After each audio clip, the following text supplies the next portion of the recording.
बिस्मिल्लाहिर्रहमानिर्रहीम। Dear students, आज हम लोग केमिस्ट्री एंटी टेस्ट के हवाले से सेकंड लेक्चर पढ़ रहे हैं and very first is about standard atomic mass, that is standard scale of atomic mass. तो carbon 12 was selected as standard atomic mass. वजह क्या है इसकी पहली वजह है ड्यू टू इट्स अबंडेंस, ज्यादा पाया जाता है और बड़ा स्टेबल है, स्टेबिलिटी बड़ी अच्छी है, और इसका atomic mass that can be written in whole number 12.0000। तो ये वजह है कि जो carbon 12 was selected as standard of scale.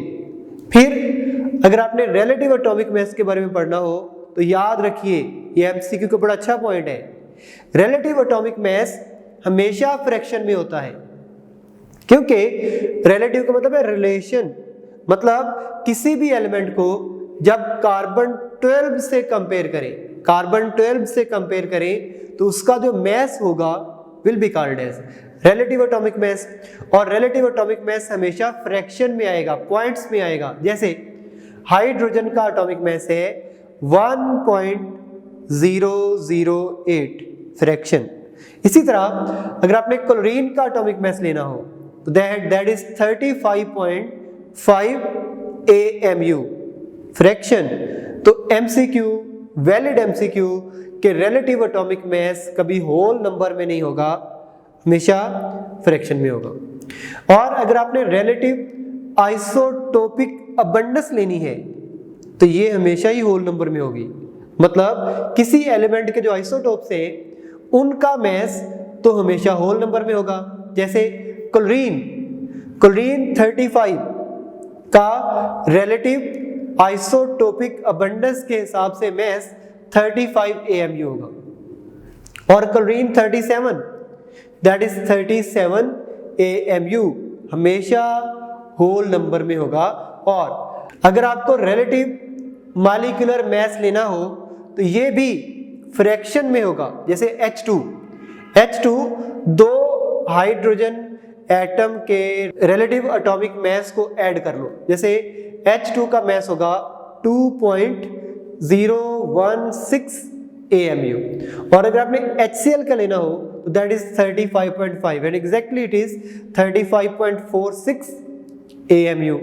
और relative formula mass, ionic compound का रिलेटिव फार्मूला मास लिया जाता है बाय कंपेयरिंग विद कार्बन 12, और सोडियम क्लोराइड का रिलेटिव फार्मूला मास होता है 58.5 AMU। और याद रखिए जब भी कोई आयनिक कंपाउंड हो तो आयनिक कंपाउंड कभी अकेला एग्जिस्ट नहीं करता, ज्यादा उसके अंदर नंबर ऑफ मॉलिक्यूल होते हैं।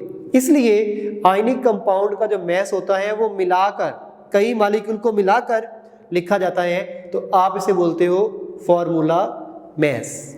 और बड़ा अच्छा एमसीक्यू है, कई बार एंट्री टेस्ट के अंदर आ चुका।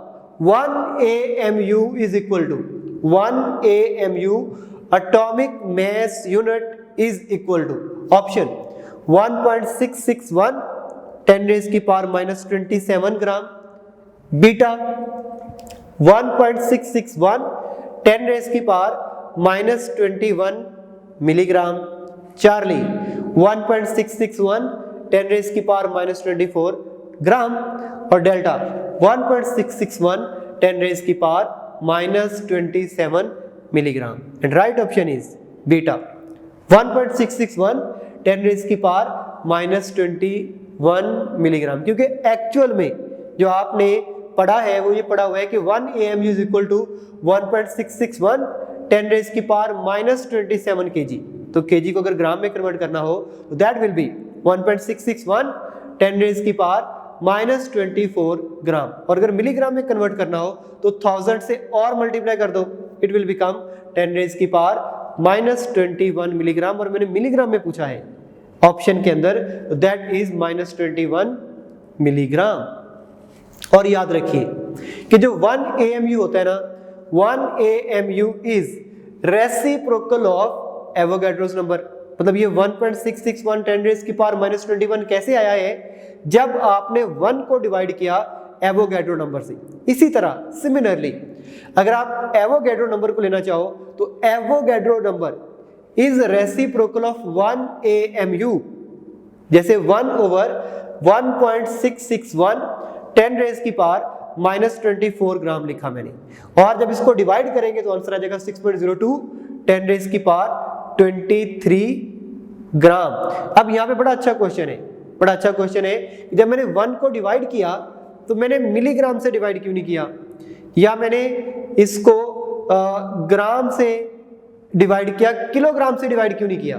तो इसलिए कि जब भी आपने मोल लिखना होता है ना, मोल किसी भी एटम, मॉलिक्यूल, आयनिक कंपाउंड का आपने मोल लिखना होता है तो मोल को एक्सप्रेस करते हो ग्राम में।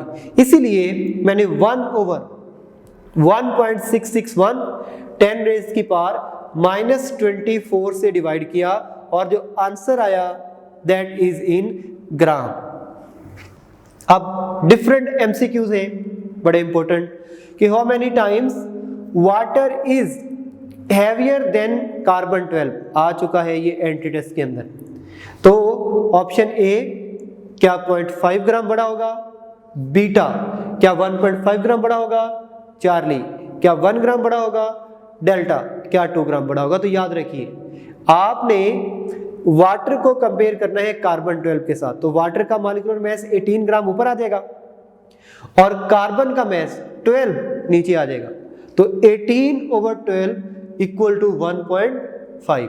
तो 1.5 टाइम हैवियर है वाटर कार्बन 12 से। इसीलिए जब पूछा जाता है ना कि मैग्नीशियम कार्बन से ट्वाइस हैवियर क्यों है, तो इसलिए कि मैग्नीशियम का मास होता है 24, ऊपर 24 नीचे 12, तो magnesium is twice heavier than carbon. एक और क्वेश्चन हम पूछ लेते हैं कि oxygen is how many times heavier than helium.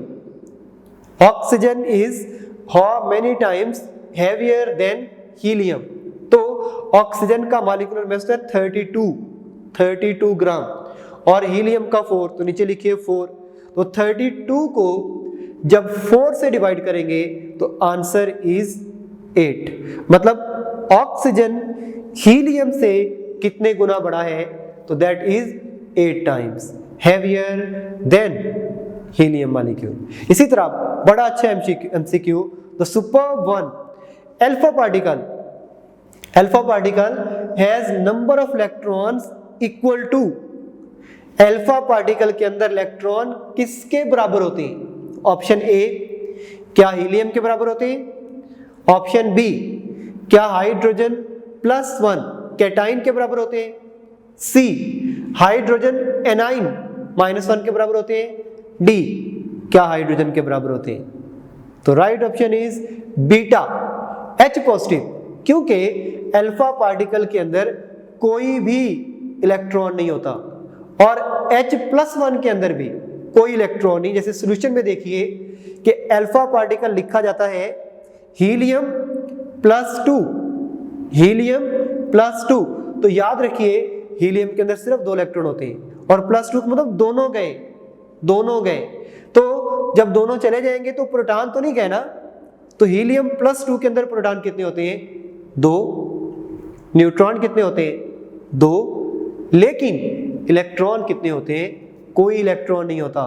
तो हीलियम अल्फा पार्टिकल के अंदर कोई इलेक्ट्रॉन नहीं होता, H पॉजिटिव के अंदर भी कोई इलेक्ट्रॉन नहीं होता, इन दोनों के अंदर इलेक्ट्रॉन की तादाद बराबर है।